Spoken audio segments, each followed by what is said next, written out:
Dashur miq, jemi sërish me podcastin e Qendresës këtu në hapësirat e Qendresës qytetare. Ne sigurisht që çdo javë gjejmë hapësirën për të komunikuar me ekspertë të ndryshëm, me personazhe interesante të cilat jo vetëm flasin, por duke shpresuar që një pjesë e mirë e këndvështrimeve të tyre dhe opinioneve të tyre të jenë një lloj udhërrëfyesi ose një lloj shtegu të cilën ju miq, të cilët jeni dëgjues, mbase nuk mundet që ta keni dëgjuar ose ta keni parë në perspektiva të cilat ne i trajtojmë. Kështu që un jam shumë i lumtur që në këtë komunikim të radhës ne kemi një le të themi figurë, kam shtypjen komplekse, është Fitim Zekthi, akademik, pedagog, politolog, opinionist, analist, po ajo që më pëlqen më shumë ti mua që të përkufizoj është një ju jeni një njohës shumë i mirë i teorive politike edhe një le të themi një mendje mprehtë për të kuptuar kontekstin social her pas here duke ndihmuar qytetarët me analiza të ndryshme dhe ju falenderoj për këtë. Para kënaqësia është ime, dyta nuk dia e meritoj shumë gjëra sa më thatë, por jam përpjekur gjithmonë që të kuptoj një lloj, o themi, fenomeni në ndritën e një teorie, sepse mendoj që ashtu e kuptoj më thellë. Jam përpjekur dhe ka qenë dhe po themi sfide jetës time profesionale që të thellohem, ta njoh sa më mirë shpjegimin teorik të fenomeneve ndryshme shoqërore, po jo se Fitime, çka kam pasur gjithmonë interes për t'ju bërë pyetje. Sigurisht që një gjë që se përmenda është që qëndrimet tuaja lidhen kryesisht me një lloj qasje konservatore nga aspekti i le të themi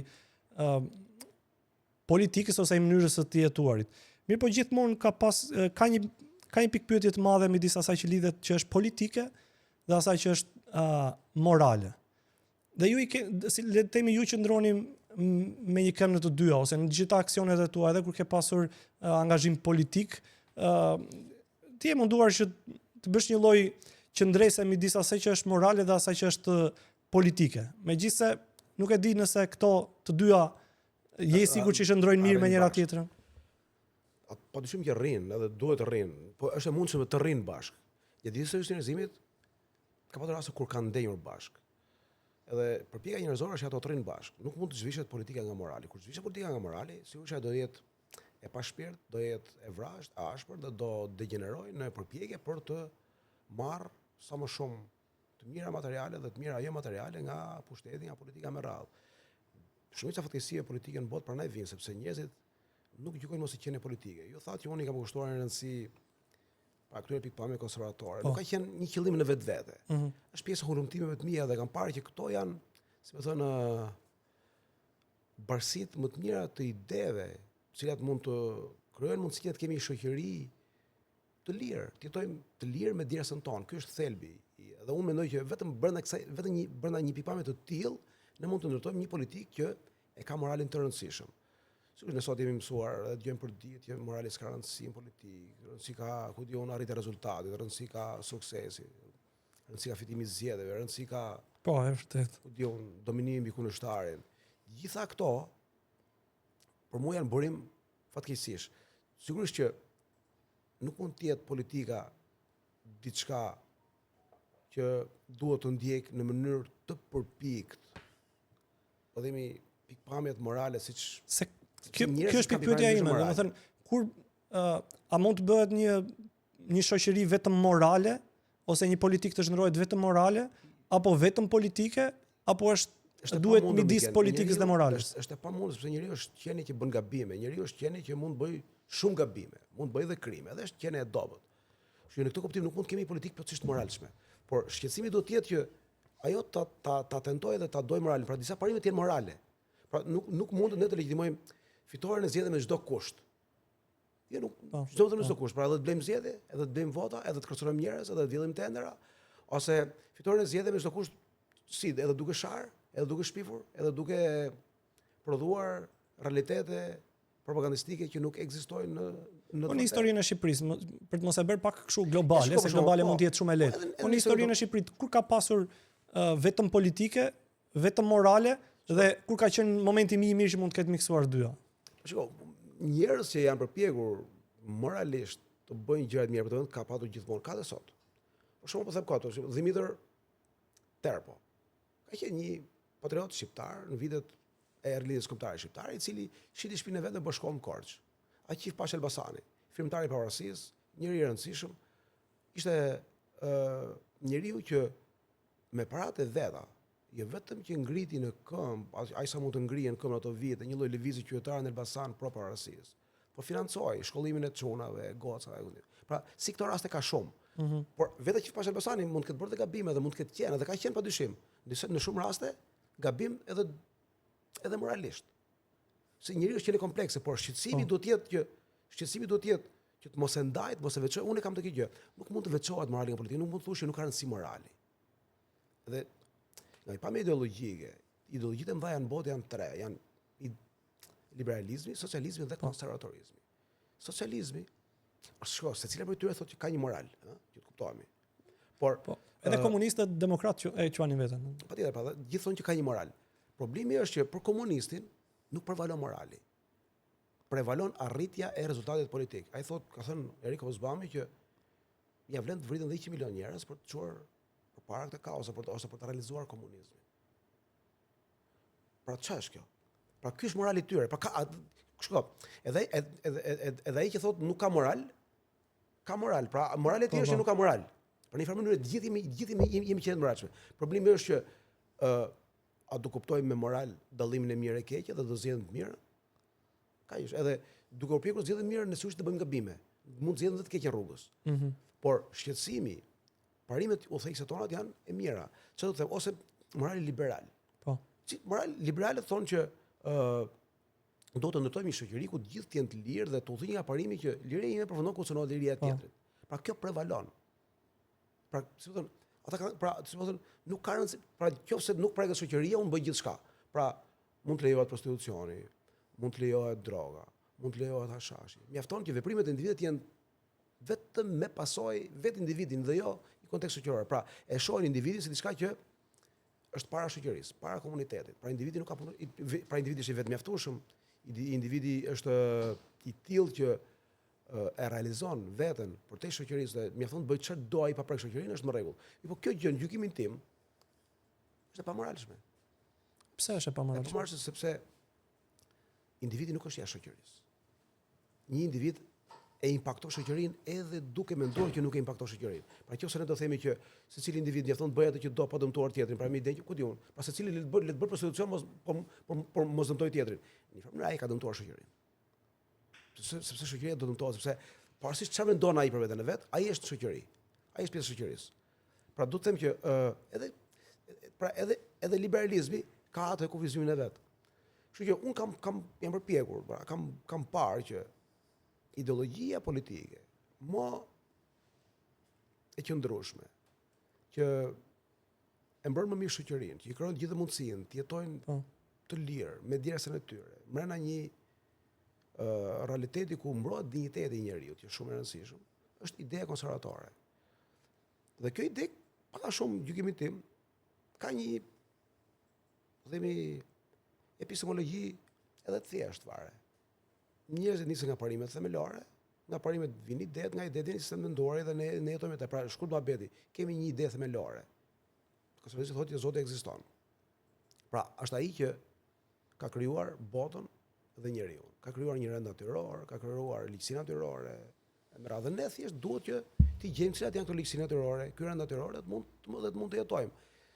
Dy ideologjitë e tjera, komunizmi dhe liberalizmi ose socializmi dhe liberalizmi, nuk nisen nga kjo premisë. Jo se janë të pamoralshme. Thashë deri ato kanë moralin e tyre. Por ato nuk nisen nga ideja që ekziston Zoti. Ato thonë nuk ka Zot. Ose nuk e dim ka Zot, nuk ka hyrë punë fare kjo gjë. Pra, atëherë barsinë e vlerave, barsinë e pikpamjeve, barsinë e moraleve, ku diun që do na udhëheq ne, do ta gjejmë vetëm me njëri tjetrin. Pra nuk është diçka. Njerëzit mund të përpiqen racionalisht të gjejnë vetë çfarë është e mirë për njëri tjetrin. Kjo nuk diskutohet që mund të përpiqen.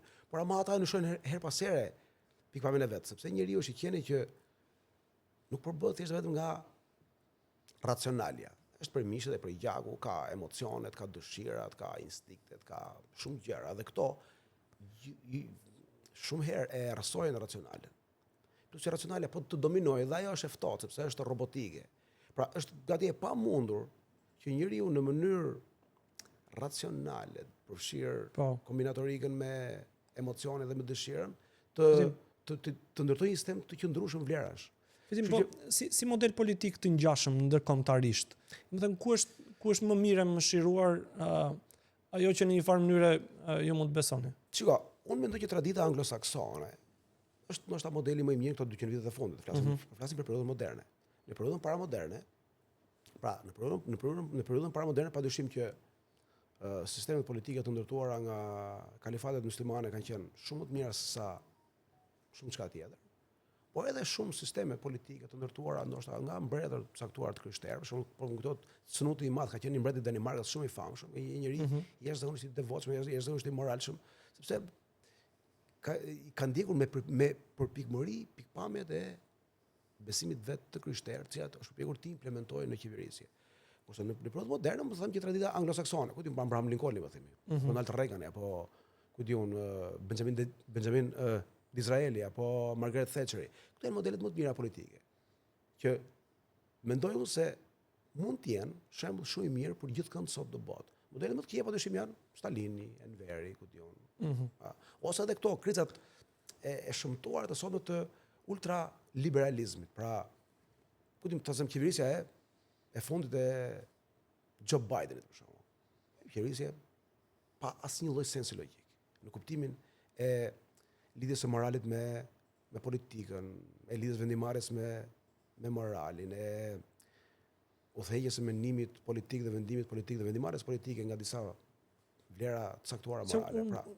Unë po mendoj të bëj polemistin në këtë rast.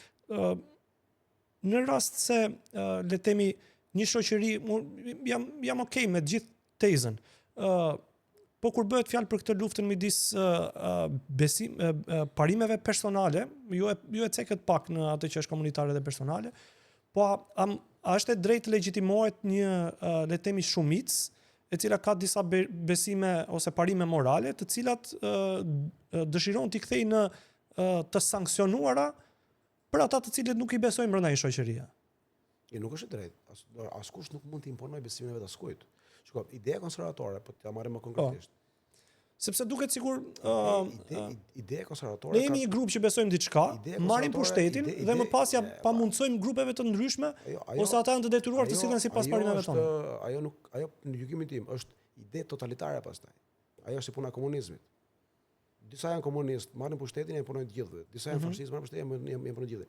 Ideja konservatore do të thotë që ka dy kolona. Beson të gjërat e përjetshme. Ku diun Zoti me radhë, edhe ka një imagjinat morale. Pra, qeverisja, sistemi politik beson tek dy gjëra, që ka gjërat e përjetshme. Edhe Zoti është i përjetshëm. Edhe vlerat e besimit në Zot janë të përjetshme. Ka një imagjinat morale, pra, ne kemi në kokë një shoqëri si e duam ne. Edhe përpiqemi ta ndjekim në puthje me këto mësime. Por kjo imagjinat morale nuk mund të legjitimoj persekutimin e disa tjerë që nuk mendojnë si ty. Përkundrazi, legjitimon bashkëtesën me ta. Pra, edhe kjo është dëshmuar, nuk është problemi se është thjesht një fiction. Është dëshmuar shpeshherë gjatë historisë së njerëzimit. Vlerat e besimit tek vlerat politike konservatore thonë që kushdo është i pajisur nga Zoti me lirinë e vet për të besuar siç ai do. Edhe kushdo është i pajisur nga Zoti me lirinë e vet për të jetuar me dinjitet. Por kjo është i vlerë natyrore, nuk ka si ta imponoj. Kjo se do ta imponoj tash herë, do kthehemi jemi në fashizëm ose në komunizëm. Pra, unë jo që nuk e legjitimoj, po e quaj komplet të parësyeshme, e quaj komplet të marr, aq më tepër të asociosh me konservatorizmin. Nuk ka kuptim të asociosh me konservatorizmin. Tash herë, modelet janë Abraham Lincoln, Benjamin Disraeli, ku diun. Jo, më shumë për të bërë një lloj polemike, sepse është nevojshme, shiko. Ideja konservatore thotë që shteti duhet të jetë i vogël, nuk merr shteti me këtë punë. Shkurt Babeti. Shteti merret me garantimin e lirive dhe drejtave natyrore të njerëzve, kaq i marron këtu muhabeti. Okej. Sepse nëse ne tash do merrem shpesh lidhet me këtë presionin. Po. Nëse shteti do marrë përsipër gjërat si thoni juve, nuk ka të bëjë më me idenë konservatore. Absolutisht. Okej. Sepse edhe unë kam menduar që ose a mund të funksionojë që një shoqëri, individët e një shoqërie, konservatorizmin ta kenë zgjedhje brenda një shoqërie, le të themi brenda një sistemi liberal. Edhe kjo Edhe kjo është e mundshme, po ka sepse për shembull, nëse unë do bëj konservatorin, do më bënte sens që unë ta zgjidhja konservatorizmin dhe brenda një shoqërie liberale. Shiko, debati është. Pra, çfarë kuptimi ka nëse një shoqëri imponon pjesën më të domethënë pjesën tjetër të shoqërisë që të sillet si konservatore dhe pastaj kjo nuk është më zgjedhje. Pra, dakord, jam shumë dakord. Shiko, pak shumë debati është ky. Rendi ku jemi ne është pak shumë liberal, le të themi. Okej, po. Nuk është konservator. Po, absolutisht po. Parasysh që ka xhepa sa dush konservator, ka njerëz, ka politikan, mund të ketë të qeverisë saktuar, por rendi përgjithsisht liberal. Që do të thotë, premisa e liberalizmit është janë idetë e John Locke-ut, pak a shumë. Po. Do të thotë që njerëzit kanë lindur thaj perfectly free. Pra, përshtatshmërisht të lirë. Nuk ka rëndësi se nga kush. Po. E para dhe e dyta, ne ndërtojmë një kontratë sociale me njëri tjetrin dhe me qeverinë që e pranojnë vetë njëri tjetrin. Pak a shumë ky është liberalizmi. Kjo ide pranon këdo në pamjet parë. Pra, edhe atë që beson në Zot, atë që nuk beson në Zot, atë që është komunist, atë që është antikomunist. Pra, sepse do bëj kontratë, do jetojmë bashkë. Sikush me në lirit veta. Por pavarësisht që e lejon, kjo është ide liberale dhe sado që kjo gradualisht kjo ide do deportoj nëpërmjet poreve të shtetit në çdo lloj qelizë të shtetit. Edhe të shoqërisë. Dhe shoqëria e shtetit do bëhen aq shumë liberale sa që nuk do ketë më hapësirë për konservatorët. Edhe në fakt kjo ka ndodhur, ose kjo është duke ndodhur. Po, kurse ideja fakti konservatore që s'depërton dot, ka një mangësi, domethënë pranon konservatorizmi një pafuqi për të fituar për të pasur sensibilitet në një hapësirë liberale. Nëse kjo ide liberale kthehet në ideologjinë e shtetit, siç është kthyer. Po. Atëherë shteti do të tentojë vazhdimisht që ta shtyjë këtë gjë deri në gjëra shumë private, deri tek martesa, deri tek dasma, deri tek vdekja, deri tek jeta. Dhe do lejojë eutanazin, do lejojë martesat gay, do lejojë ndërrimin e seksit. Jo vetëm që do i lejojë, po do i mbrojë. Madje jo vetëm që do i mbrojë, po do i financojë, siç edhe po ndodh. Do i financojë me paratë e gjitha pasaj, sepse këto i quhen liri themelore. Pra, kështu edhe kjo ka ndodhur, pra ideja liberale ndonë se duket shumë e mirë, sikur mund t'i akomodojë të gjitha, në fakt nuk i akomodon të gjitha. Gradualisht ajo fillon të kthehet në fundamentalizëm, ti nuk del dot më kundër këtyre vlerave dhe kur ato të prekin ty. Nëse ideja konservatore duket sikur ka një përplasje të vazhdueshme pasaj. Patjetër, e vjetër edhe sot në botë, kudo edhe në Shqipëri vjetër edhe sot. Pra, sepse në gjykimin tim, ideja liberale ka shkuar shumë thellë, ka shkuar shumë larg. Pra, është bërë gati fundamentaliste në një mënyrë. Pra, nuk lejon askënd që të dalë kundër disa vlerave të tyre. Ndërsa ideja konservatore, po them për shembull, ne nuk mund të dalim dot, themi që ku diun, martesa gay është i gjekej, sa thonë je homofob apo jo. Apo jo. Po marrë gjekot. Ose ne nuk mund të themi për shembull, në SBA nuk mund të thosh dot, pa edhe në Europë nuk mund të thosh dot që homoseksualiteti është diçka që mund të kurohet me mjete, ku diun, mjekësore. Nuk e thu dot sepse madje mund edhe të dënohesh. Dhe këto janë vlera liberale, pra brenda kuadrit liberal ecën kjo gjë. Ndërsa mendoj unë, brenda vlerave konservatore, këto mund të akomodohen, sepse konservatorët përgjithsisht e marrin burimin e vlerat veta nga Zoti, dhe Zoti është i mëshirshëm. Po dhe në këtë sistem, po dhe në këtë sistem ka i pjesë, domethënë të gjithë ata do ndihen të limituar, domethënë kjo është. Shiko, ka shumë të çmendur që i marrin, ku diun, ose i kuptojnë në mënyrë të shumë të trash disa mësime të teksteve të shenjta, edhe mund bëjnë edhe marrëzira, mund bëjnë edhe luftra, e kupton? Si ku diun, ai Ebu Bekr el-Baghdadi, ose si këto sa përftëri debile ndaj për brigjet e Mississipit që shkojnë e digin Kur'anin. Nga këto do ketë, shiko, fundit bota është një vend sprove, është një luftë që vazhdueshme, por vlerat konservatore janë më të mundshme, e kanë më të gjerë hapësirën për të akomoduar çdo lloj pikpamje. Po themi gjë fare të vogël. Në vitin 2014 ose 2013, në Egjipt triumfoi një grup shteti i këtij që është sot në pushtet, Abdel Fattah al-Sisi. Bëri grup shteti, mori pushtetin. Pasi mori pushtetin, kishte një shqetësim nga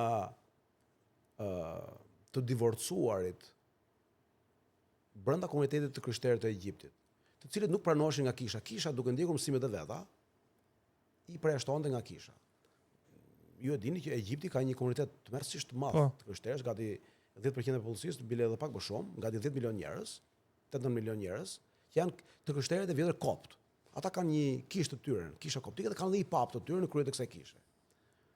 Edhe papa Shenoda ka qenë atë kohë, i dërgoi një letër presidentit të Egjiptit dhe i thotë: "Nuk po të them që prevalojnë vlerat e mia të besimit mbi këto vlera që thuti. Pra, vlerat e mia të besimit, unë pra ndjek besimin tim, Biblën, e cila thotë që nëse divorcohesh, ke thyrë një sakrament dhe do dalësh nga kisha, por nuk lejohet divorci, shkurt Muhamedi. Sepse presidenti tha atyre mos i nxirr, mos i diskriminon, sepse po i diskriminon.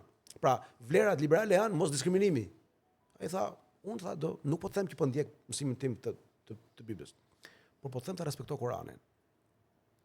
Sepse i tha, nga shekulli 7 dhe deri në para 100 viteve, pra gati 1300 vite, ne kemi jetuar në harmoni me muslimanët e Egjiptit.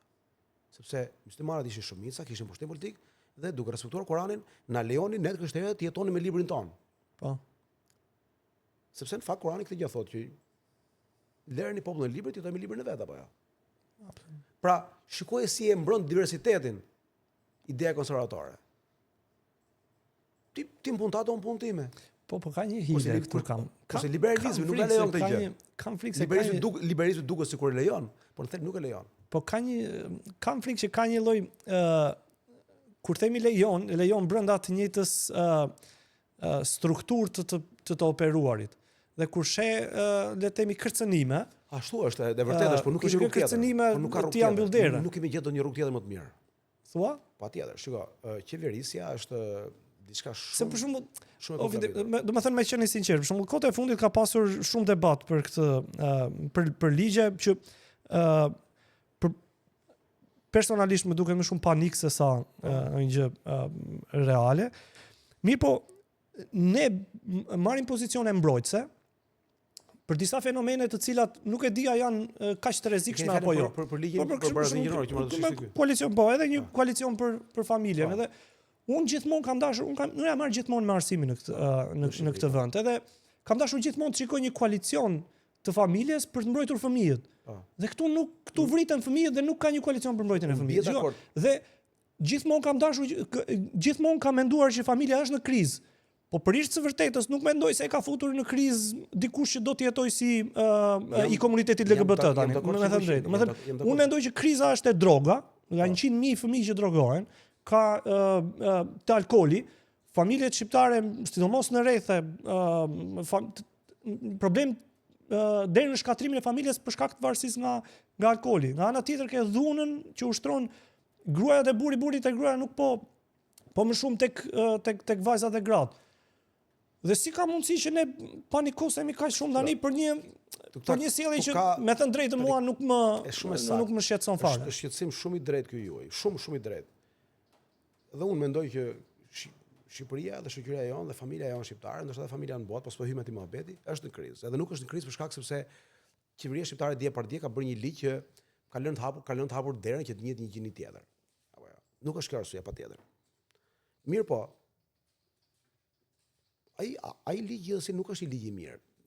Edhe pse nuk është i ligj i mirë, nga pikpamja ime. Padë nga pikpamja asaj vlera që unë. Jo, nuk e kisha më shumë tek ligji, e kisha tek do merrem atë që thotë. Se do të merrem atë që thotë. Tek sentimenti jonë që prodhon panik për një gjë që në fakt me atë do merrem, se unë edhe mua ajo më intereson që thoni ju, po për gjysmë fjalë për këtë gjë. Ai ligj nuk është i mirë thjesht vetëm për faktin që qeveria nuk ka pse të merret në këtë punë. Pra, se çfarë është gjinia dhe çfarë është seksi nuk është i detyrë qeverisë. Dhe ideja konservatore këtë thotë që, por vëlla, nuk i takon qeverisë të përkufizojë çfarë është martesa, çfarë është gjinia, çfarë është seksi. E bën shoqëria vetëm vëlla. E bën vetë shoqëria. E mbyllim këtë punë. Sa po i takon asaj tjetër që po, tu ka një krizë të vërtetë. Fëmijët shkollohen keq. Fëmijët mund të trajtohen keq. Fëmijët fillojnë edhe pinë hashash.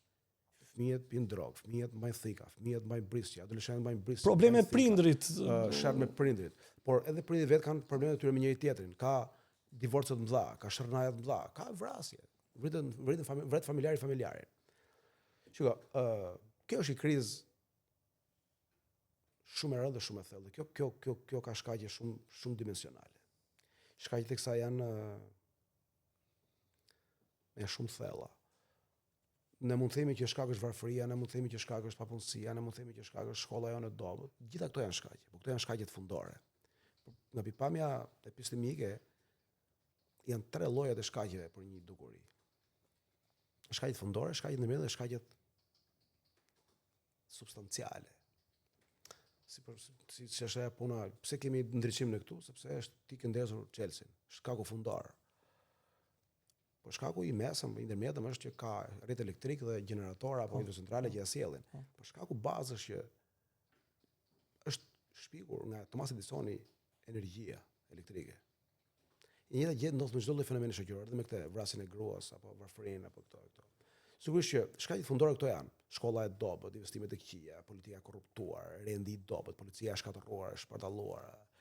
Shkaqet e ndërmjetme mund të jenë ku diun gjithë tranzicioni jonë i vështirë me radhë. Po shkaqet themelore janë diku tjetër, janë kulturore.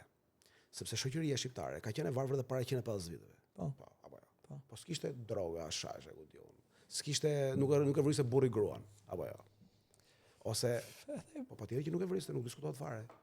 Se gjyshit nuk kanë vrarë gratë për shtëpi, nuk ka diskutim. Jo, ka pasur, po një lloj tjetër persekutimi ka ekzistuar. Jo, fare asnjë lloj persekutimi, është më i komplikuar. Unë të them që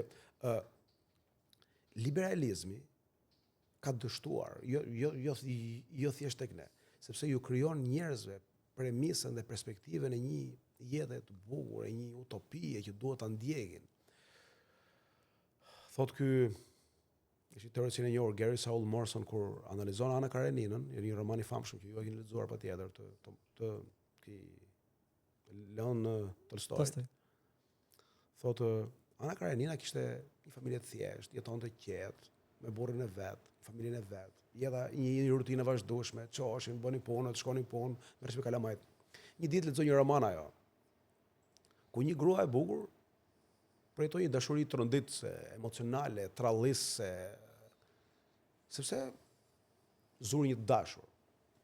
Edhe kjo filloi të kuptoj që po kjo që ka mundësi ka dashuri, dashuri që ka kjo e kësaj në libër. Edhe filloi të mendoj që duhet ndjeket të që të projetohet emocion, se ajo është e bukur. Deri dje nuk e kishte menduar kështu, i dukej në rregull vetë. Edhe në një ambient saktuskransi, ju dha dikujt një oficeri i riosh që merrej me femra shumë ai, edhe u bëhet dashur atij, e braktisi burrin dhe kalamajti la rrugë dhe ndoqi atë dashurinë tronditëse, trallise. Edhe thot Gary Saul Morrison, ti fati Ana Kareninës diet apo u vra nga treni, u karansi, po thot që këtu ka një filozofi perverse për dashurinë. Nuk ishte dashuri ajo. Dashuria ishte edhe ajo para në familje. Madje ajo është më shumë. Ajo e dyta tani çfarë është ajo? Ajo konsiderohet që është një fat i jotit. Pra rem valla, nuk ke çfarë bën, rem dashuri. Duhet ta ndjekësh, pra duhet ndjek ky tash, duhet braktis gjithçka duhet ndjek ky. Pra ndjekja e këtij lloj fiksioni që kush e ofron këtë? Këtë e ofron liberalizmi, e ofron dhe komunizmi. Këto e ofrojnë të gjë. Këto dy ideologji këtë gjë ofrojnë. Pra, i japin njeriut në kokë një perspektivë të tillë iluzive të ndjekjes së pafundme të kënaqësisë dhe të lumturisë. Edhe kjo është ideologji politike ka 200 vite në botë. Edhe kjo gradualisht filloi duke e zbërthyer shoqërinë njerëzore kudo në botë nga vlera tradicionale të besimit dhe të moralit. Edhe qeverisit i zbërtheu nga ato vlera, dhe qeverisit erdhën duke u përqendruar, duke marrë rol shumë të madh, duke u rritur, duke marrë shumë taksa, duke bërë totalitare, sepse qeveritë tani do rregullojnë jetën e njerëzve. Edhe gjithë njerëzit thonë na bëj qeveria këtë, edhe ky zbërthim i rendit moral tradicional. Edhe rritja e rolit të qeverisë ka bërë që gradualisht familja të dobësohet, jo sot, gradualisht. E para të zvoglohet numri herë. Të bëhet me babi, mami dhe një fëmijë ose dy fëmijë. Ose babi mami me një fëmijë, ose babi mami dhe pa fëmijë fare, ose babi mami, fëmijët e babit, fëmijët e mamit dhe fëmijët e përbashkët. Pra, ka një transformim të plotë, sepse ky lloj morali, ky lloj ideali liberal e ka bërë njeriu një qenie që vazhdimisht tenton të kërkojë një gjë më të mirë, nuk është një gjë e keqe vetë kërkimi një më të mirë, por kjo kthehet në një fiksion. Dhe sot shoqëria shqiptare, e cila ka qenë shoqëri izoluar, komuniste, totalitare, del bie këtu. Bie këtu ka varfëri, ka mirërim rendi bie ku diun, ndërkohë që është ekspozuar ndaj këtyre gjërave. Liria, hashashi, droga, pornografia, kjo gjitha dhe ka një kresh, ka një përplasje, nuk e përballon dot e gjitha. Pra, jo të gjithë kanë kapacitetin. E vërtetë është. Pra, ky është shkaku themelor. Sigurisht që ne si shoqëri Nuk do të merrem me shkaqe themelore se nuk do të ndryshojmë kulturalisht gjithçka. Ne do përpiqemi të merrem me gjëra bazike sot për sot, se krimi ndodh sot, fëmijët pinë drogë sot, vriten sot. Pra duhet rendi, shoqëria, të ketë kolecione si thoni ju për familjen, kolecione për fëmijët. Jam dakord 100%, ajo është më rëndësishme sa ky kolecioni për familjen që bëjnë këta. Por ky që bëjnë këta për familjen gjithsesi në rregull është dhe ky domun, nuk kanë problem të madh. Le ta bëjnë.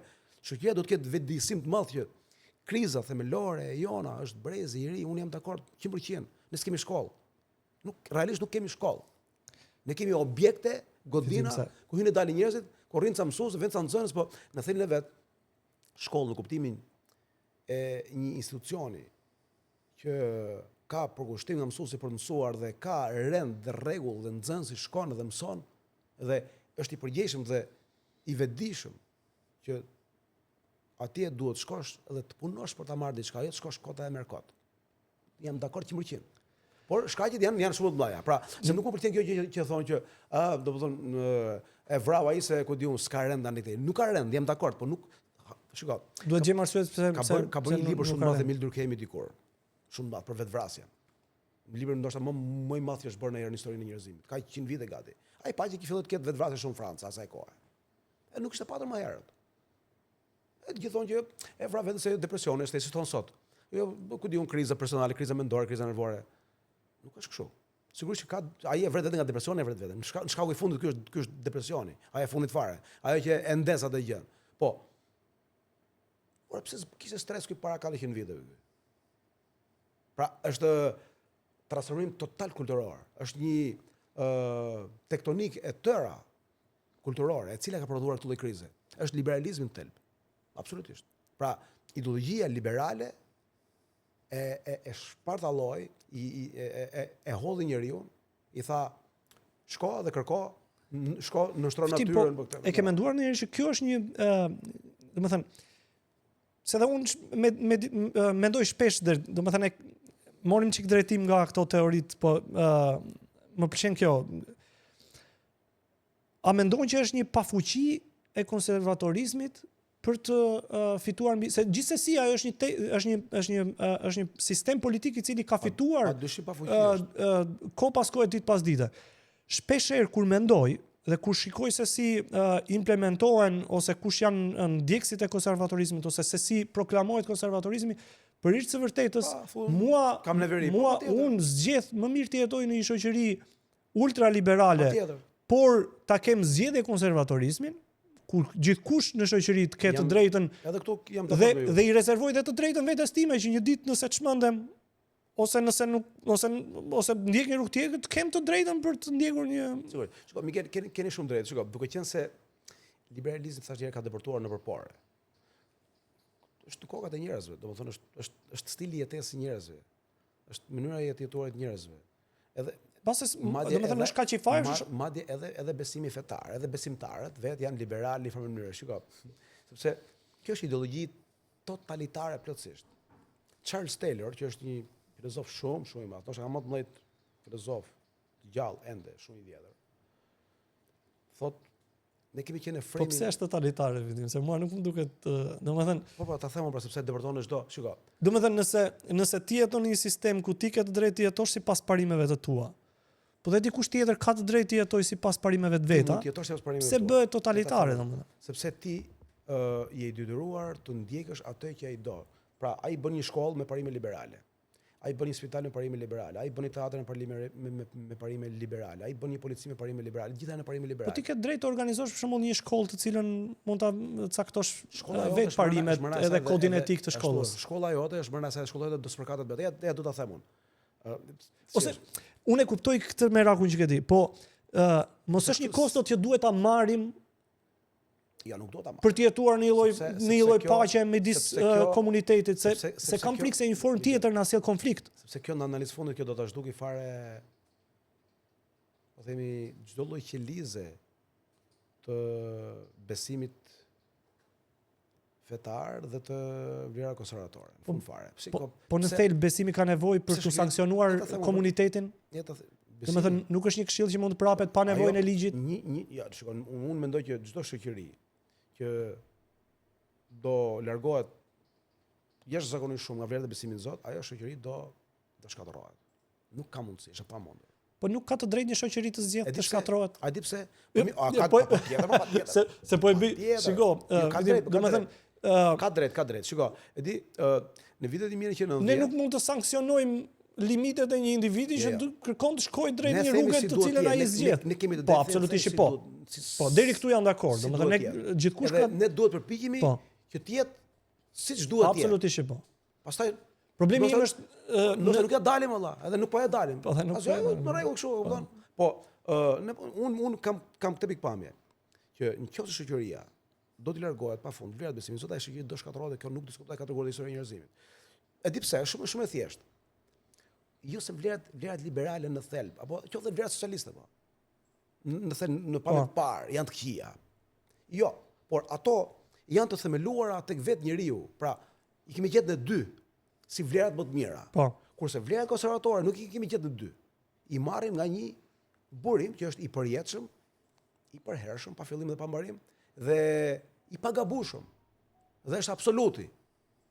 Pa kjo është, edhe duke qenë absoluti dhe i pagabueshëm dhe i përhershëm, atëherë këto vlera pa dyshim që nuk janë dorën tonë, nuk mund të ndërrojmë në dy si duam ne. E qartë. Kjo është. Po, kjo është diferenca e vetme.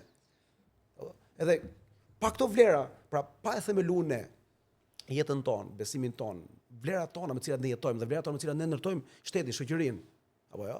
Pa e themeluar tek diçka e pashkullshme, e palojshme, absolute, ne atëherë do ta themelojmë gjë të shkurtër, të lushtë dhe jo absolute. Dhe ndërrojmë për ditë. Shtoj gjë, hiqi gjë, para lejohet kështu, pastaj s'lejohet kështu. Dënohesh një vit për vjet, pastaj s'dënohet, dënohet 6 muaj. Lejohet ta shash, pastaj nuk pastaj ku lejohet kokaina. Pra kështu mund zbërthej kjo. Shiko, nga pikpamja ontologjike për qenien njerëzore, thot Martin Heidegger, njeriu është sot cung. Pra e ka krijuar Zoti, ose nuk ka rëndësi, po Zoti në një formë caktuar, në një mënyrë caktuar me identitetin caktuar dhe identitetin caktuar. Edhe gjatë gjithë historisë, prit një gisht, prit një vesh, prit një gjë, dhe kanë mbetur prit krah, prit këmbë dhe kanë mbetur cung. Pra është reduktuar si pasojë e këtyre zbërthimeve. Kupton? Kjo është e gjitha. Bën sens, domethënë mendoj që kjo është një temë të cilën kjo është teza themelore e Heideggerit që njeriu gjatë gjithë historisë së njerëzimit, qenia pra, jo njeriu, qenia njerëzore, si qenia, Daseini, qenia, ka ardhur duke reduktuar. Në përpjekje për më mirë, ka dalë më keq. Do kthehemi në Shqipëri dhe do kthehemi në atë që është sportimi i dashur i shqiptarëve, që është politika. Edhe unë doja të pyesja, shiko, unë jam brez tranzicioni. Edhe kur bëja një reflektim se cilat ishin ose si thua ato highlightet kryesore ose gjërat kryesore që unë kam marrë nga 35 vite si është ndëruar, kam qenë i interesuar për politikën me të drejtë, kam qenë njohës i mirë. Shumica e shqiptarëve në fakt kështu janë, se nuk është se shqiptarët e kanë pjesë të tyre kanë shtypjen politikën. Mirë, po gjithmonë, ose ato që më kanë mbetur janë dy gjëra. Një është që zgjidhjet vijnë nga jashtë, domethënë shpëtimi do vi nga jashtë, dhe e dyta është që nuk ka rëndësi se sa e vogël ka qenë problemi i radhës, ai duhet amplifikuar në maksimum, edhe të bëhet sa më i madh. Për shembull, edhe dua që t'i marrim të dyja këto si teza, po të parën njëherë që është ne presim të shpëtojmë nga të huajt. Pra gjithmonë kemi qenë kështu galaktik. Po e zë që nga perioda e komunizmit që e kam studiuar pak, ne prisnim që të vinte Amerika të na shpëtonte. Ndërkohë që vim në 90-ën disi erdhën amerikanët dhe disi ne u shpëtuan, domethënë ishte Europa ajo që na injektoi parimet e demokracisë dhe elemente ndryshme. Po sot, ditët e fundit, jemi gjithashtu në këtë lloj skeme. Presim helikopter nga si rasti Maduros, mbase megjithëse këtu kam shtypjen duhet më shumë se një helikopter, mbase prandaj vonon si operacion. Kemi një histori shumë tragjike, historinë e komunizmit, është histori e llahtarshme. Që shkatërroi çdo ind qytetar dhe themi politikë shoqëri shqiptare, sepse ishte regjim që izoloi, imponoi me dhunë ideologjinë e vet e gjitha me radhë, përveç krimeve. edhe proceset e demokratizimit të një vendi janë gjëra shumë komplekse dhe janë studiuar shumë gjëra. Nëse ka një gjë që është studiuar shumë fare në politologji është demokratizimi, pra si bëhet një vend demokratik. Ka shembuj ndryshme, ka teori nga më të ndryshmet, pra këndë nga më ndryshmet. Sigurisht që ndikimet e jashtme janë një element, kudo. Bile demokratizimi ka ndodhur me valë, ka një vend gjithsej 3 valë demokratizimi. Vala e parë është 48 deri në luftën e dytë botërore. Është ajo vala kur shumica vende filluan të lejojnë parti dhe filluan të fusin votimin tek shoqëria. Pra duke fillimisht votonin pak njerëz pse më shumë derisa u bë votimi i përgjithshëm deri në votimi i grave. Pastaj pas 45 është përgjithsisht vala e dytë. Pi pas i valë që vjen nga luftët dytë botërore dhe bëhet kryesisht politikisht bota u dha në dy kampe. Bloku andej, bloku këtej edhe shumica vende që u bën demokratike u bën edhe për shkak të valës. Pra u imponua vala. Si u bë demokratike Japonia, si u bë Korea e Jugut apo jo. Pra u bë është vala që i bëri. U imponu nga jashtë. Vala e tretë është vala e pas 90-s. Kjo është vala e tretë, ne jemi te kjo vala e tretë. Vala e tretë duket sikur ka dështuar gjithandej në fakt në formë mënyrë. Edhe ka i dështim, ka i tregje demokracisë. Asnjë vend nuk bëhet demokratik dot vet. Qëse nuk ka një civic culture thonë dy teorician alban dhe edhe verba. Pra duhet të ketë një kulturë civike të brendshme që vetë shoqëria të ketë një vibrimi, pra të mund ta dëshirojë të gjë vetë shoqëria, dhe shoqëria ta kërkojë të gjë, dhe ta pranojë të gjë. Pa të ore të pranosh të humbësh zgjedhjet. Ta kesh lloj sensi, o të kesh një lloj virtyti moral që ja pranon të gjë. Që është pak e vështirë, por është një proces që arrihet gradualisht, do shumë kohë. Tjetra është që kjo teoria elitiste, pra që elita sipër, ajo vetë mund të bëjë disa lëshime, të mund të kuptojë që nuk mbahet më pushteti sipër me një lloj dhune, me tendera, me vjedhje, me grabitje, apo se kur tjetë po të diktator me dhunë. Tjetra është që kemi një lloj parasie të institucione graduale. Ne të gjitha ato i kemi pasur në masë shumë të vogël. Ndikimi i jashtëm ka qenë relativisht i madh, po jo aq i madh sa të imponohet shoqërisë shqiptare. Kultura jonë civike nuk është një kulturë që ne e kemi të mbrojtur në historinë tonë, në indin tonë politik, që ne e vlerësojmë votën e lirë. Këtu shumica e njerëzve po të kenë mundësi ta vjedhin votën. Edhe njerëz të thjeshtë për qytetet tona, për kantonat tona. Pra, nuk është se thjesht do më vjedh Rama apo Berisha apo Nana apo Meta ku diun, sa këta duan ta vjedhin, nuk diskutohet. Se mund doj ta vjedhë edhe Donald Trump edhe Macroni, por nuk e vjedh dot sepse nuk ka shumë arsye. Pra, do të them që nuk është se kemi kulturë civike ne që e vlerësojmë shumë demokracinë, shtetin e drejtë, sundimin e ligjit e me radhë. Kjo që ka bërë që ne edhe institucionet i ndërtojmë pak shumë të korruptuara. Ti thuaj që ne presim nga jashtë. Është pak shumë zgjidhja e vetme në kushtet jemi ne. Domethënë është fatkeqësi.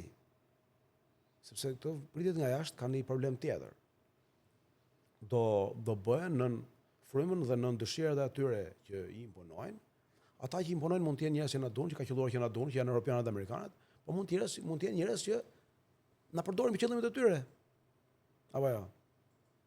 Pra, pse kjo është, domethënë, pra, se mirë të na shpëtojnë, po. E mira, në çdo rast do na shpëtojnë? E mira është që ti bësh vet disa gjëra. Shiko, unë besoj shumë një teorie, domethënë në këtë punë të demokratizimit. Edhe kam shkruar këtë gjë kur kam pasur mundësi në një artikull ndërkombëtar që këtu tek ne ka dështuar Partia Demokratike e Shqipërisë, mos pari. Pra, jo se është ajo gogoli i madh, po ajo kishte mundësinë. Pra një prej teorive të demokracisë është elitizmi, që demokracia mund të bëhet nga sipër. Sidomos nga partitë e djatha. Ai teorici shumë i njohur Daniel Ziblat thotë që nëse partitë e djatha, partitë konservatore, themi thonjza, bëjnë gjën e dur, ai vend bëhet demokratik. Nëse nuk e bën ai vend shkatërrohet. Dhe ai merr ai e studion historinë politike të botës që nga koha e Anglisë e vitit 1840-1850. Dhe ka marrë disa vende, ka marrë Anglinë, e cila është vendi model ku partia konservatore britanike bëri këtë lloj kalimi, negocimi nga rendi i monarkisë absolute në rendin demokratik, është më demokratik në botë. Ka marrë rastin e Suedisë, ka bërë gjithashtu këtë lloj kalimi demokratik në mënyrë spektakolare. Ka marrë dhe rastin e Italisë që dështojnë në mënyrë të jashtëzakonshme. Erdhi Mussolini. Ka marrë rastin e Spanjës se përfundoi një luftë civile. Pra është dështimi i elitave të djathta, konservatore në Spanjë, në Itali, dështimi i turpshëm në Gjermani, dështimi i llahtarshëm, erdhi Hitleri. Në Suedi apo në Britani ishte komplet ndryshe. Që ka pak si ruletë ruse kjo prova për konservatorët.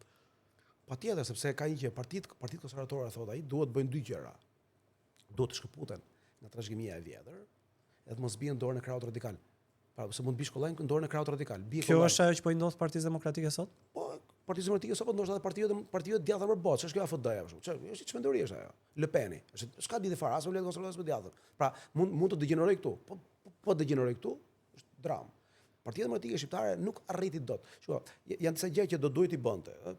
Është ajo duhet të institucionalizojë si parti e djathtë pak a shumë. Pra, vlerat e djathtës, liria e tregut, liria e pronës, liria e besimit, liritë politike, vlerësimi për kundërshtarin, vlerësimi për ka dhe një tregues tjetër shumë interesant, që është vlerësimi për opozitën. Opozita duhet kryer hapësirë. Një i djathtë nuk mund ta mendoj dot kurrë që opozita nuk i duhet lëjë hapësirë. Atëherë nuk je i djathtë. Po thua për këto lëvizje që për shembull brenda PD-s ose partive të vogla, për këtë e ke fjalën? Po për të gjitha, jo, po them opozitës edhe opozita ndaj Partisë Socialiste. Okay. Ai mund të jetë kundërshtari jot, por nuk do të thotë që ti duhet të mos e lësh të garoj lirisht me ty.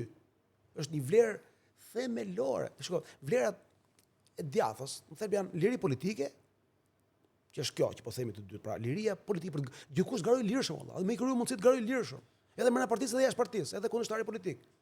Liria politike, liria ekonomike. Pra, ne ndërtojmë një sistem të ekonomisë së tregut ku gjithkush garojnë lirisht, pa taksidar që të rrinë te koka, pa monopole, pa këto janë vlerat, dhe vlerat është vlerat e lirisë së besimit.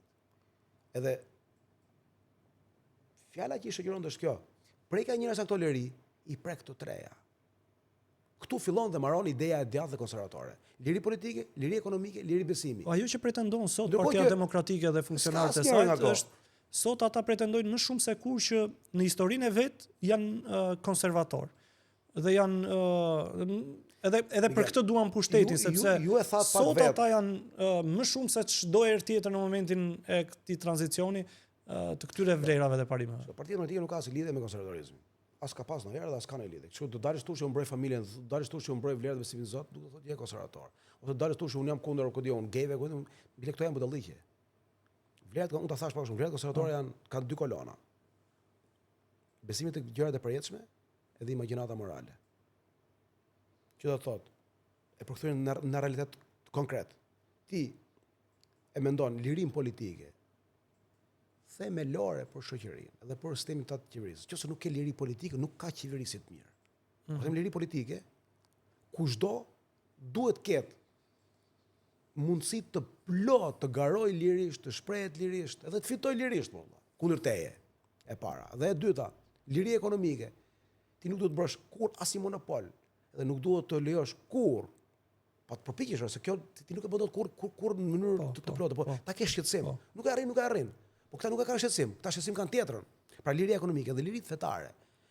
Shteti nuk merret punë fes. Fare. Besimi është gjë e madhe, është çështje e lirisë së njerëzve, liri themelore, dhe këto tre liri janë aq të rëndësishme sa që po prek njëra konsiderohen sikur preken të treja, se fakti është. Ti po prek lirin politike, ke prekur të treja. Okay. Po prek lirin ekonomike, ke prekur të treja, dhe po prek lirin fetare, ke prekur të treja. Janë të pandashme. Kjo është arsyeja. Dhe Partia Demokratike ka dështuar këtu. Kjo nuk diskutohet. Po ti kishte realizuar këto gjë, kishte mundësinë të realizonte, një proces vështirë dhe gradual dhe shumë të dhimbshëm, sepse ne vim nga komunizmi. Shoqëria nuk është gati për këto, po elita mund t'ia imponojnë në mënyrë graduale. Po tek kjo qëndrojmë. Po ti kishte realizuar këto, çfarë do ndodhte? Do ishim në një pikë tjetër. Do ishim si Polonia të paktën. Do ishim në një pikë tjetër. Po nëse gjen forcën për të realizuar tani, e bën një forcë fituese? Patjetër. Nuk ka gjëra parimisht të parealizueshme, por ato janë drejta. Që do të thotë barazimi është që sot qeveria qëndron në këmbë sepse nuk ka një forcë. Po edhe ky është shkak. Shiko për ta mposhtur. Në sociologji thuhet që për një çështje, për një dukuri, për një ngjarje ku diun, ka më shumë si një shkak që e ka shkaktuar atë, ose që ja shkakton atë. Dhe shkaku i dukshëm është më i parëndësishmi. Pra, sigurisht që opozita është një prej shkaqeve. Po nuk është gjithë shkaku, që ti themi gjërat siç janë. Kjo qeveri, nëse do kishim patur zgjedhje të lira dhe ndershme besoj, ne kishim patur kushte normale për të garuar Shqipërinë, ndoshta do të kishim zgjedhjet në vitin 2021 ose edhe më vonë. Gjithashtu edhe sot kjo qeveri nuk e gëzon besoj unë shumicën e vullnetit të shqiptarëve. Nuk besoj që e gëzon. Pra, shqiptarët po të votonin lirë sot, do votonin për partitë opozitës. Asa që janë 10-20 partitë në opozitë, nuk e di, por gjitha bashkë do e mundin këtë qeveri. Pra ka disa arsye tjera pse jemi në këtë gjendje. Që janë ndoshta edhe më të mëdha se gjendja e PD-s. Që ku diun krimi, korrupsioni, gjithë më radhë, gjitha këto kanë prodhuar një realitet politik dhe demografik dhe elektoral të tillë që ne jemi në këtë gjendje. Por duke thënë këtë gjë, nuk mund të themi dot që PD-ja nuk është i shkak. Patjetër, sepse ne themi edhe gjendje që një parti demokratike vibrante që i bën njerëz të shpresojnë shumë, që kjo e ndryshon këtë gjendje, që kjo e rregullon këtë gjë, që kjo i mbron liritë ekonomike, kjo i mbron liritë politike, që kjo vërtet e ka në ADN-n e vet lirinë politike. Është gjë e madhe liria, fjala liri politike. Ti do thotë ti je njëri që nuk ke frikë nga askush, ose nuk pengon askënd të karoj. Përkundazi, i kryen kushte, di, ka qenë i kryeministër në Turqi, i të mërshëm ka qenë fakt me thënë drejtin Ismet Ynanu. Pra, ai ka qenë bashkëpunëtori më i ngushtë i Kemal Atatürkut, atyre që themelon Turqinë. Po. Kemal Atatürk ishte president, kishte kryeministër, kur Atatürku në rrojet u bë president. Turqia ka qenë një vend pa pluralizëm, nga 1945 deri në 1960, pa gati 40 vite, 35 vite. Ta fitonin zgjedhjet me një sistem një partijak, edhe me dhunë, ka qenë edhe shumë të vrarë, shumë të ashpër. Ky lidhet pluralizmin. Ismet Ynanuja, i humbi zgjedhjet. Edhe tha, suksesi im më i madh në jetë është kjo fiasko ime elektorale. A suksesi më i madh është humbja ime? Humbja ime, sepse humba lejoa pluralizmin. Gjë që këtu... Po kjo është thelbi, kjo është liria politike. Pra ti duhet të hysh me premisën që po, do humb. Kjo është, shikoj, zgjedhjet në demokraci janë gjetur si mënyrë me lënë pushtetin e Mige, nuk janë gjetur si mënyrë me marrë pushtetin. Atje kupton që funksionon demokracia te tranzicioni. Sepse si e lëm në pushtetin demokraci? Me zgjedhje. Te rotacioni, po. Ka mënyrë tjetër për ta lënë? Pra, kështu që në këtë kuptim Partia Demokratike duhet të transformohet në mënyrë themelore, bot kuptimi i saj. Të ketë bot kuptim tjetër, pra, kjo të besoj që kushdo, edhe brenda Partisë Demokratike, është i lirë, jo vetëm i lirë, i nderuar, është i nderuar. Dalet garoj për gjithçka lirisht, edhe të nderohet për garën që bën. Të respektohet për garën që bën. Jo të shahet, o doli ky, ç'është ky pengoja, ne pengoja këtej. Është smundje e vjetër kjo. Kjo vjen nga komunizmi. E ka pasur për tranzite. E ka edhe pse s'bën zgjedhje fare brenda. Gjithashtu edhe ndaj kundërshtarit. Kundërshtari duhet nderuar dhe i respektuar dhe i letet kushdoj. Fitim, po... Kjo është themelore, se kjo është liria politike. Ne kemi qenë gjithmonë komentues të këtyre ngjarjeve dhe të këtyre zhvillimeve të brendshme të partive politike që asnjëherë s'ia kanë dalë të prodhojnë demokraci. Megjithatë, shoqëria ka qenë e lirë që të organizohet për të i dhënë jetë edhe gjërave të tjera. Edhe formave të reja politike dhe aksioneve të reja politike. Ajo që kemi parë ne është që fjala vjen në këto zgjedhje ka pasur një disa tentativa për të krijuar forma të reja. Po. Në optikën tënde, pyetja ime është, me që jemi tek kjo teza e demokracisë. Të rejat, a ja kanë dalë të prodhojnë demokraci më shumë se sa këto të vjetrat? Jo, nuk ja kanë dalë, dhe është i shpjegueshëm pse nuk ja kanë dalë. Edhe pse gradualisht nga viti 91-92, edhe me radhë, ne filluam të ndërtojmë një sistem zgjedhor dhe politik dy partijak. Parasisht ligjit zgjedhor, që kishim një herë të përzier, një herë profesional, sistemi jonë mbeti dy partijak. Madje erdhi duke u forcuar shumë dy partitizmi, i cili në fakt është diçka paradoksale në një sistem zgjedhor proporcional, sepse në sistem zgjedhor proporcional nuk mund të ketë dy partitizëm. Partia e madhe të jetë 20%, nuk ka në Europë parti me 45% të votave. Është vërtet. Nuk ka, as në Francë, as në Gjermani, as në asnjë vend. Partia Meloni 20%, ai Merci 20% ka marrë. Macroni 20% ka. Nuk mund të ketë. Nuk ka shans të ketë. Ne edhe në kohë që ato kanë ligje zgjedhore jo proporcionale siç e kemi ne të plota. Kanë proporcionalitet, por jo në masën tonë. Pra, ne thellum dy partitizmi. Dy partitizmi partitë ndërruan vendet, herë njëra herë tjetra në pushtet. Erdhi pikë që nuk u ndërruan më vendet fare, mbeti njëra, siç jemi tani. Sepse u thelluaj shumë, u konsoliduaj shumë natyra dy partitiste, saqë dy partitë gati u bën një parti thuajse. Pse u bën një? Se baza ekonomike e dy partive, baza mediatike, media, është e njëjtë. To kanë njëjtën bazë ekonomike, njëjtën media. Nuk po them që kanë të njëjtën bazë, ku diun, influencers apo bazë krimi, apo bazë krimi. Do të thonë si puna e një icebergu që pjesa poshtë është i trungi përbashkët. Po zihen gjethet lart. Gjithë edhe lart janë dy degët që ato mund zihen, pa kanë njëjtën bazë. Në këto kushte, ky sistemi politik është shumë e vështirë që ky sistem të lejojë sfida nga jashtë. Pra partitë e reja, gjëra të reja. Edhe kur dalin partitë e reja, do dalin mbrana rregullave që përcakton ky sistem. Është e vështirë. Po megjithatë nuk është e pamundur që aktorët ose anëtarët e kësaj shoqërie të vendosin që 10 veta të sillen në mënyrë demokratike me njëri tjetrin. Do të thënë pse është kaq e pamundur ndodh kjo? Se të prodhosh demokraci brenda strukturës tënde, brenda partisë tënde, nuk më duket që është një limitim i Ramës. Pra nëse ti hap një parti sot dhe nuk bën zgjedhje brenda partisë tënde, unë nuk besoj që të ka penguar Rama dhe Berisha. Nuk bën transparencë financiare, por nuk të ka penguar Rama dhe Berisha ta bësh. Nuk pengon Rama. Nuk dëgjon strukturat e tua. Jo, jam dakord. Nuk prodhon dysh. Heq nga partia kushdo që është kundër teje. Pra, ç'a kuptimi ka? Jam shumë dakord edhe ne e kemi parë. Problemi është ky që partitë janë të vogla, se këto janë partitë të vogla, sapo krijohen ato kanë 10, 20, 30 veta. Në teorinë e grupeve, kur sa më i madh grupi është me marrëdhënie midis njerëzve shumë të dobta, por shumë i fuqishëm. Ikja një antari nuk e dobëson grupin. Sa më i vogël grupi, marrëdhëniet janë më të ngushta, edhe leadershipi është më dominues në grupet e vogla. Edhe leadershipi nuk i lejon kollaj sfidat mbrana grupit të vogël.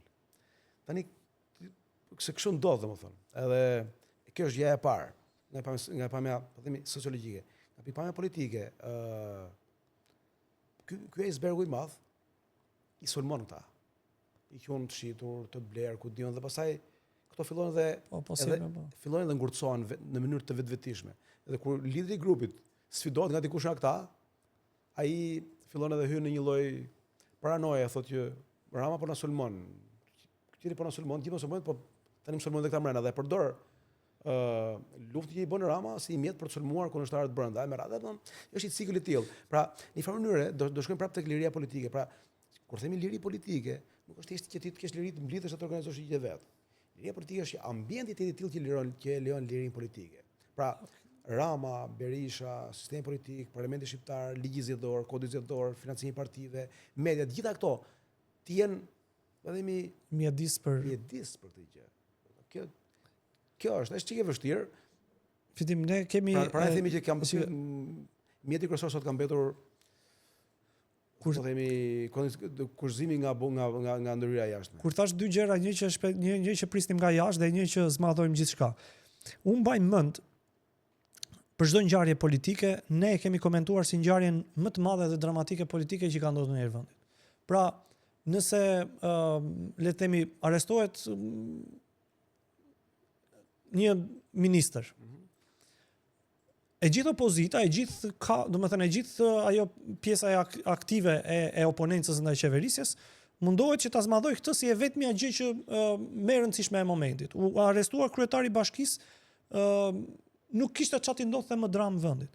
Ka një akuzë ndaj ministres infrastrukturës, lekët, drama më e madhe ose incinerator drama më e madhe. Dhe unë jam shoqëruar gjithkohës, domethënë edhe kur ishte në 97 ishte drama më e madhe.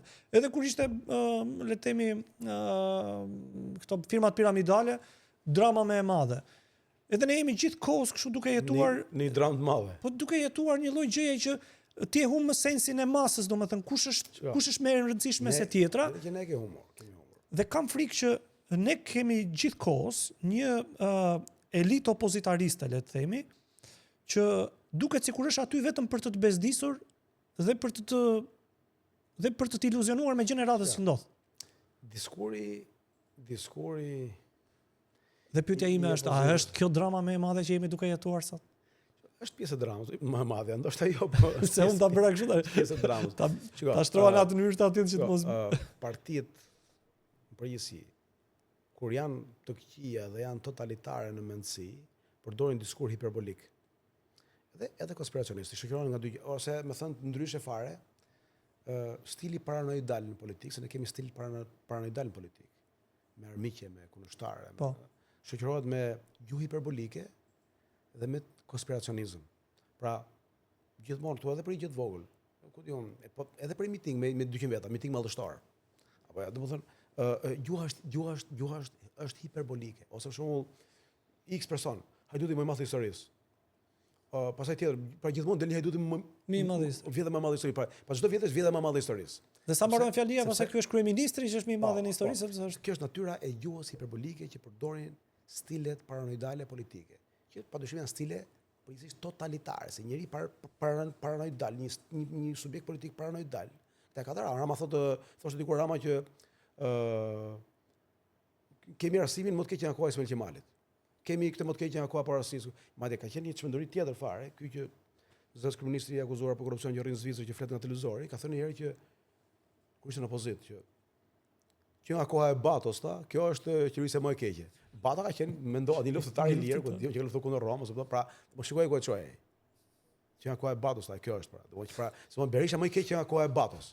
Pra, gjuha hiperbolike është në natyrën e mendësive totalitare që padyshim shoqërohen me stil paranojak. Nga paranoja. Edhe konspiracionistët, ti e di që këtu ka konspiracion vazhdues apo jo. Po gjithmonë ka një komplot që i bëhet. Komplot ndërkombëtar, komplot nga krimi, nga mafia, pra jeton gjithmonë në konspiracion. Ne na ka shqyrur që ky vjen nga komunizmi. Absolutisht. Ne kemi klasë politike përgjithsisht, edhe ata që janë të ri, 20 vjeçar, 30 vjeçar, të mokuar me gjuhën, stilin, ku diun, filmat çfarë dush ti, edhe të komunizmit dhe ata e kanë brendësuar atë gjë. Nga kjo vjen kjo. Çfarë bën kjo? Kjo e relativizon fare, se puna ti me ujkun, ujku vjen ujku vërtet nuk vjen njëri pastaj, sepse ti thu më e madhe shumë, dhe kur ndodh më e madhe shekull, ti mund të jetë ndoshta kjo që po ndodh sot. Kjo duket si ajo vjedhja e kryetar komunës para 20 vitës, ti e ke thënë edhe para 20 vite për një kryetar komune, vjedhja më e madhe e shekullit. Pra, ose e them me terma të tjera, kjo është normalizimi i të pamendueshmes. Është e njohur kjo në doja ta shoqëroja me këtë pikpyetjen që sot ngrejnë shumë. Ndërkohë që të gjithë aktorët opozitar janë në protestë. Po. Pse nuk ka qytetarë të cilët të protestojnë me ta? Sepse qytetarët mendojnë që aktorët opozitar që janë protestë nuk janë ato për qytetarët. Qytetarët nuk ndjehen të përgjegjësuar me ata. Ti do shkosh në protestë kur thret njëri, kur ti mendon që ai njeriu po thret ty për interesin tënd, jo për interesin e vet. Është kaq e thjeshtë. Shikoj, nuk e hedh dot njerëzve. Njerëzit qofshin ta barin, berber, profesor, inxhinier, mjek, çfarë do që të jenë ata, tregtar të thjesht, e kuptojnë me inteligjencë emocionale. Nëse ti e bën se ke hallin tat, apo e bën se po shqetësohesh për mua. Edhe populli e di këtë punë, që ata aktorë opozitarë që thotë që dalin protest, nuk e bëjnë atë gjë atje për hir të njerëzve. Sepse kanë dëshmuar me historikun e tyre. Njeriu ka një histori. Apo ja. Njerëzit janë në mënyrë historia që ata kanë. Nëse je i ri fare, ai nuk do vi, po ti mund ta bësh historinë. E qartë. Nëse nuk je i ri, ai e di kush je ti. Po e bëj pak më bazike. Çfarë është një parti politike? Një parti politike është një organizëm që ka 3 gjëra: synim, hierarki dhe vlera politike. Synimi është marrja e pushtetit. Hierarkia kryetare dhe vlerat cilët janë vlerat tuaja. Vlerat janë ku diun, ato që tham, liria ekonomike, liria politike, po jo ti thuash kështu se i merr një libër dhe i thuare. Është model jete. Është ti kesh brendsu. Sepse një parti politike duhet të shpjegojë njerëzve, edhe një politikan duhet të shpjegojë njerëzve çfarë vlerash ka, çfarë pikpamësh politike ka, pse i ka ato. Dhe s'ka tjera, edhe pse këto që ka ky janë më të mira se ato të tjerëve. Apo jo. Është vërtet. Kështu është. Se kështu parti bëjmë sa dush, edhe vlerat, i gjejmë vlerat, i lexojmë Abraham Lincolnin, lexojmë ku diun atë John Rawlsin dhe themi këto. Po nuk është problemi ti thush. Unë kam vërejtur edhe në lëkurë. Për fat të kontekstit e ka sjellë që bashkë me miq të mi ti jem organizator protestash. Dhe për ishte vërtetës unë kam qenë pjesë, megjithëse kam qenë i njëjtë i thirrës, kam qenë pjesë edhe një proteste shumë të madhe, ku njerëzit kanë ardhur. edhe një protestë të vogël ku njerëzit nuk kanë ardhur. Po. Mirë po, jam ndjerë shumë i pa fuqishëm që në protestat ku nuk kanë ardhur njerëzit të artikuloj që njerëzit kanë frikë të vinë protestë. Se nga dita që unë kam gjetur veten me 10.000, 30.000 njerëz në protestë, siç mund të kenë qenë protestat e çmimeve, aty kam kuptuar që tezat të cilën artikuloja shpeshherë që njerëzit kanë frikë dalin në protestë, kanë frikë të artikuloj më. Dhe protestat që kanë bërë të fundit nuk kanë qenë me masivitet. Po nuk kam guxuar asnjëherë të them që qytetarët kanë frikë, sepse e kam parë me sytë e mi që qytetarët kanë ardhur dhe nuk kishin frikë. Unë e bind që nuk kanë frikë, njerëzit kanë dalë në protestë. Falë në 91-shin kundër rikimit të Ramizalisë, që dilë me polici që edhe mund t'i vrysë dhe ka patur gjujti me armë nga njerëz. Dalin atje në Iran, kanë dalë nëpër Bangladesh, kudo, nuk është njerëzit janë një lloj kudo. Sado që një shoqëri mund të trëshnohet, sigurisht që mund të bëhet apatike, por prapë sa njerëzit në një mend sektor mund dalin. Problemi i protestat tona është ky, që ajo që thamë e para dhe e dyta, që është bile më rëndëse e para, është që partitë politike nga 91-shi deri sot në përgjithësi e kanë monopolizuar protestën. Protesta nuk është një mjet i partive politike. Partitë politike nuk bëjnë protesta. Partitë politike kanë mjete politike, kanë parlamentin. Protestat është e minatorëve, është e studentëve, është e punëtorëve, e tregtarëve, ku diun. E protestat i organizon shoqëria civile, juve, ju i thrisni. Ose të tjerë, ose ndalin edhe vetë në mënyrë duke qenë se i ka thirr politika në 30 vite, edhe për shkak të dobësisë së shoqërisë civile, edhe për shkak të dobësisë së organizimeve të tjera, sindikata me radhë, e ka marr partia në dorë, e ka keqpërdor partia, edhe pastaj ky keqpërdorimi i partisë ka mbetur kokën e njerëzve si një vulë aty që nuk shkulet më, që protesta bëhen për qëllime politike të tyre. Edhe këtë po pastaj të lloj vule duhet shumë kohë me shkul. Kështu që ju e vuni edhe këtë vulën që ka marrë protestën. Jo, absolutisht, po, domethënë unë nga ai moment kam filluar të mendoj që sa herë nuk ka njerëz, nuk mund të fajsoj njerëzit. Do vinë në zyrë dhe do mendoj çfarë nuk shkoi me mesazhin, çfarë nuk shkoi me ne. Pse domethënë të gjitha gjërat që lidhen me komunikuesin, po asnjëherë me pastaj do të kemi përsëri gjë që jo çdo protest mund të jetë masive. Po, absolutisht, se kam komunitet, varet çka komuniteti përfaqëson. Ti mund të protestosh ku diun për godinat që studenti, mund të protestosh për ilaçet, varet nga kategoria e njerëzve. Absolutisht. Komunitetin që po ngresh shqetësimin. Nuk diskutohet. Pra kjo është gjë e parë. Po ju e dini shumë që edhe kur ka pasur protestat mëdha, si tonë kjo të çmimeve, ose ajo e studentëve. Po. Ato filluan të njëllosë rrugës nga prania e politikanëve. Absolutisht. Sepse politikanët në Shqipëri janë bërë si ato qenet me ku diun, me helmatisoj që duhet me unë të larg. Pra populli, sapo i shikon ata protestat, është një lloj zhndërimi i partive politike në shoqërinë civile. Por me rëndësi është pse them, cila është jeta e përditshme e një partie politike. Çfarë duhet bëjë një parti politike nëse nuk bën luftë politike, një parti politike. Vetëm do më afrosh pak mikrofonin. Një parti politike për ditë duhet të artikuloj menim politik që të bëjë njerëz që është alternativë dhe këtë e bën parlament. S'ka rrugë tjetër, vetëm parlament dhe media. Po partitë politike që nuk janë në parlament. Media kanë vendet e tyre. Në media dhe në auditore. Nuk është e pamundur ta propagandosh idenë tënde. Këtë partia politike duhet të jetë alternativë, nuk mund të jetë denonciatore, dile denoncohet. Nuk i ka zgjedh njëri partit, nuk i pranon sistemin politik partit për denoncues, e bën edhe ju si shoqëri civile për denoncim. Partia politike do të bind njerëz që është alternativë, pra që i përfaqëson ata në sistemin politik, që do i qeverisë ata nesër. Partitë këtu tek ne janë kthyer ka vite në gjëra që denoncojnë. Ky është problemi. Po se edhe ne ndodhemi shpesh në këto situatë ku edhe në studio të cilat ulemi, domethënë harxojmë 2 orë kohë për, domethënë 5 veta që garojmë kush do shajë më mirë Ramën. S'është kjo pra. Edhe nuk është kjo. Thua pse po e bëjmë. Nuk është kjo politika, por një parti përfaqëson një pjesë shoqërisë. Jo të gjithë, ndoshta, me përfaqëson të gjithë mund të jetë ndryshe, mund të jetë më mirë, nuk ka rëndësi. Që ta përfaqësosh do të thotë që ti nuk je thjesht një denonciator, por ai ka një interes ai tjetër, që duhet të përfaqësosh. Çfarë interesi ka ai? Do një qeveri më të mirë. Edhe ai jeti i bartës i kësaj gjë, e bën një qeveri më të mirë? Unë jam plotësisht dakord me ju edhe kaq është. Mua edhe unë habitem shpesh herë që pse nuk prodhojnë dot politik shpesh ose aksion politik. Sepse që të prodhosh alternativë do flas për veten cilë je ti. Këta nuk duan të flasin për veten. Një politikan, një parti bën 2 gjëra. Por kufizon veten, pastaj kufizon kundërshtarin. Partitë janë krijuar edhe për të thënë të vërtetat. Po të vërteta nuk lis duke denoncon kundërshtarin. Vërtet për veten tënde. e vërtet.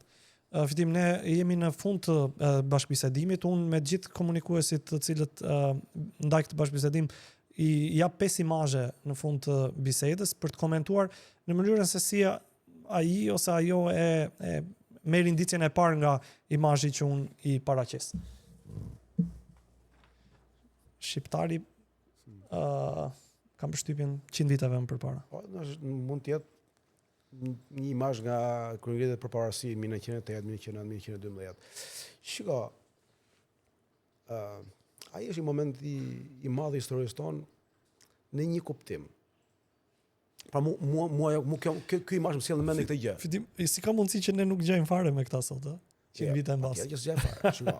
Edhe për mua kjo është normale. Nëse e ke për imazhin është normale. Jo, po thjesht. Ndoshta ne nuk gjejmë dhënë karakter. Tani kanal që ne edhe në karakter nuk gjejmë, po mu këto imazhe më kujtojnë idealin e krijimit të shtetit shqiptar. Se këta para të punë kanë kaloftuar, që të bëjmë shtet shqiptar. Pse do të jetë imazhi i atyre kohëve. Aty në atë moment të gjithë besojnë që po të mos kemi një Shqipëri tonën, ne nuk do jemi dot as të krishterë, as musliman, as gjë, por do bëhemi serb, do bëhemi grek, do vritemi, do pritemi, edhe mas shumë kohësh nuk do ekzistojmë më. Edhe në emër të kësaj gjëje që të ruajmë vlerat tona dhe identitetin ton, do të bëjmë të Shqipëri. Edhe nuk pan nëse janë nga Dibra apo nga Saranda, janë nga Tetova apo janë nga Durrësi, janë muslimanë apo janë krishterë, po u bën bashkë. Edhe për mua është një gjë shumë e madhe, ajo gjë. Një vlerë cilën ne kemi shkel me këmbë ne më pas. Sot nuk ka një aspiratë një shqiptari të thjesht në Shqipëri. Domethënë nëse je një shqiptar mesatar ose je një qytetar i kësaj republike, e di cila është misioni jot në funksion të përbashkëtës? Jo, sigurisht që ka njerëz që mendojnë kështu, po shumica janë zhveshur njerëzit nga kjo lloj gjë. Janë zhveshur. Domethënë komunizmi edhe këto 35 vite na lodhën dhe na. Tani vim në 2026 nga 1908.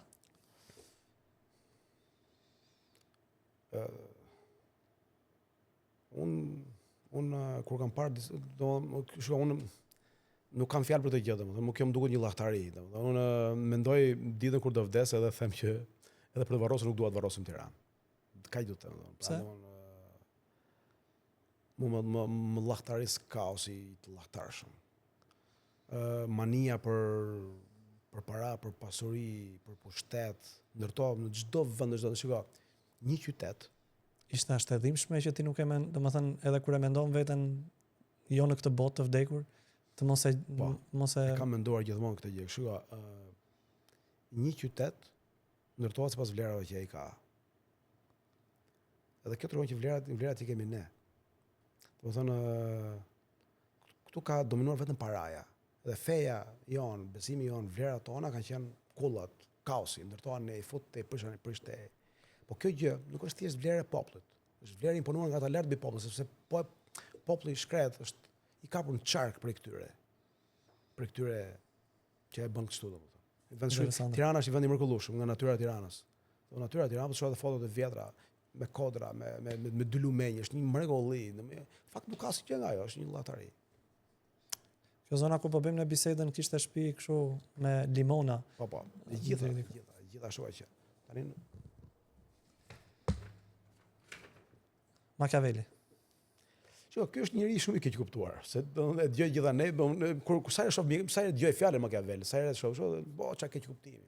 Gjithë thonë që ky është njeriu që thotë që qëllimi justifikon mjetet. Nuk është kështu, domethënë ky ka qenë një politolog i madh, nga më të mëdhtë.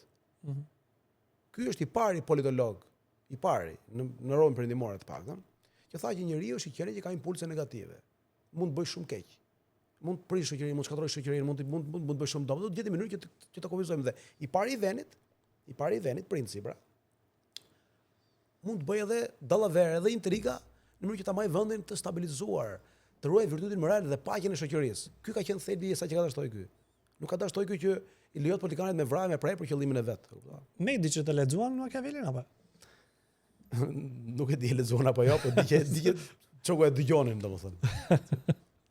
Ja, nuk besoj që e kanë lexuar, thjesht ata kishin aty dhe ai i këshillonte në një mënyrë. Me diçet janë familja për publikun që drejtonte Firenze. Firenze. Beson që shto ka shërmullak, besoj. Po patjetër që nuk ekzistoj. Un kur shoh pamjet kështu të hënës, të yjeve, të kozmosit, mendoj një gjë. Po të mos ekzistonim ne. A do i shihnim ne këto? Jo. Pra pse e bëj këtë lloj lidhje? E bëj këtë lidhje nga një bisedë nga patëm me profesor Halil Syken, që është një profesor i famshëm i fizikës, ishte rektor i Tiranës, i cili thoshte që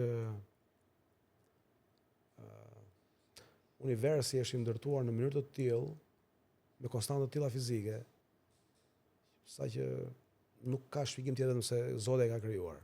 Edhe ne që komentojmë jemi krijuar nga Zoti, pra po të mos ishim ne as nuk do i komentonin, por nuk e dim a do ekzistonin. Po para shumë këtë imazh më krijon gjithmonë, nuk hyj te këto, pastaj këto budalliqe të tokës shes, po tokët. Më shumë doja të merrja një koment shumë për konspiracionin. E prek e pak. Shikoj, unë jam antikonspiracionist. Unë kam neveri nga konspiracioni. Shkon kjo me konservatorët, se duket sikur konservatorët. Tjetër ju shkon, konservatorët virtyti bazë një konservatorët se ka kuptime totale, po konservatorët besojnë tek disa virtyte morale dhe virtyti i parë është maturia. Të tjerat janë kurajo e ndershmëria ku diun, po pa të parë nuk vlen asnjëra. Maturia. Vërtet. Që ju e keni fjalën për këto militantët e Donald Trumpit, ata nuk janë konservatorë. Ose këto militantët në Shqipëri që dalin kështu duke shah në rrugëve, nuk ka të bëjë me konservatorizmin ajo. Maturia. Konservatori thotë Irving Babbitt përpiqet të jetojë vetëm sipas mësimeve të Zotit. Nuk çeliti ka ajo. Duke që jetojmë në botë keq kuptuar totalisht. Mirë, ky është imazhi i fundit. Shiko, kjo është ato imazhe që edhe është kthyer në mod në disa vende të botës, në disa lokale unë e urrej këtë gjë, domethënë. Ky është i kriminal që ka kryer krime monstruoze në emër të një ideali komunist, nuk e di ka pato ideale apo jo. Po me që manxoret do të them diçka. Ky është shembulltyra se që njihet si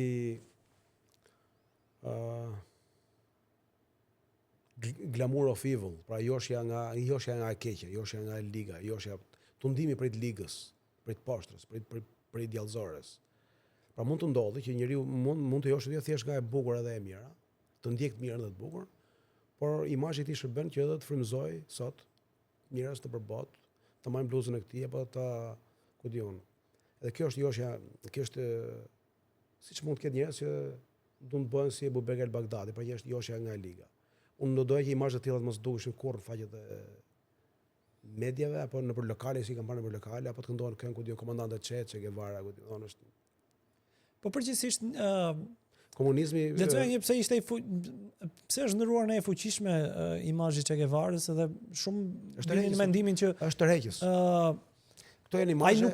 Ai nuk mori, domethënë përgjithsisht liderët komunistë kanë shijuar jo, nuk i mori, patjetër. Benefitet e të kundërtës që ata propagandonin. Pra, ata pretendonin shoqëri të barabartë, jetonin të veçuar, të barabartë të pasur, po ky mund ta ketë besuar si ideal atë. Po është një llahtarë. Ai besoi mbi një iluzion. Çka në vetë nuk është gjë e keqe. E rënda është që ti në emër të iluzioni bën krime. Shkojmë tek ajo para, tek folëm bashkë për moralin dhe politikën. Erik Hobsbawm, historian akademik i njohur botëror, ka thënë që për komunizmin ia vlente të vriteshin 100 milion njerëz. Ky është problemi. E vërtet. Pra, kjo pra ne i bën tërheqjes ta, sepse ka një kategori njerëzish që mund ta adhurojnë dhe ikën Totorinën. Ka njerëz që ja duan Totorinën. Ne kanë model. Kjo është joshja nga e liga. Joshja nga është interesante. Po sepse ky është figurë tërheqëse. Por kjo se nuk nuk është një figurë tërheqëse Pol Poti, se ka parë diku, kurse ky po. Po në krahasim me këto që ju përmendët, ku diun Totarina, Bagdadi, domethënë nuk krahasohet sensibiliteti që doja thoya që edhe se kjo është koncept teologjik, po s'po hyj ka gjatë. Kjo glamour of evil është shumë e rrezikshme për qenia njerëzore. Ka njerëz që adhurojnë kriminalin. E kthehet gati në adhurim. Vjet në SBA, dikush vrau një CEO të një kompanie të madhe farmaceutike. Po, e vërtet. Edhe filluan të ketë mbrëmje, lavdërimi nga rinia amerikane për këtë çunin që vrau, se vrau një gjakpira, se kupto. Ai bëri një krem. Ja ky është glamour of evil. Ai e bëri në emër të mirës dhe ai. Apo ja, pse e bëri ai? Se ky ka, po ç'është kjo, pse kështu bëhet kjo punë? Nuk bëhet kështu. mjeti nuk Po pra, qëllimi nuk e qëllimi nuk e justifikon. justifikon mjetin, kështu që Jemi prapë të keq kuptimi i Machiavellit. ti mund të falenderoj shumë që ishe pjesë e kësaj bisede. Faleminderit ju, Kemi konsumuar më shumë se 1 orë gjysmë. Ishte shumë kënaqësi. Nuk doja ta mbaja shumë shkurt, po dukshëm kishte aq shumë keq kuptime për tu sqaruar sa. Faleminderit. Faleminderit. Miq edhe ju, faleminderit shumë që ndoqët këtë bashkëbisedim edhe shpresoj shumë që të ketë qenë i vlefshëm për një seri gjërash që ju mund të keni pasur pikpyetje ose të keni qenë shtegje të reja të cilët ju nuk kishit kaluar, dhe unë ju lej takim në bashkëbisedimin e radhës. Faleminderit.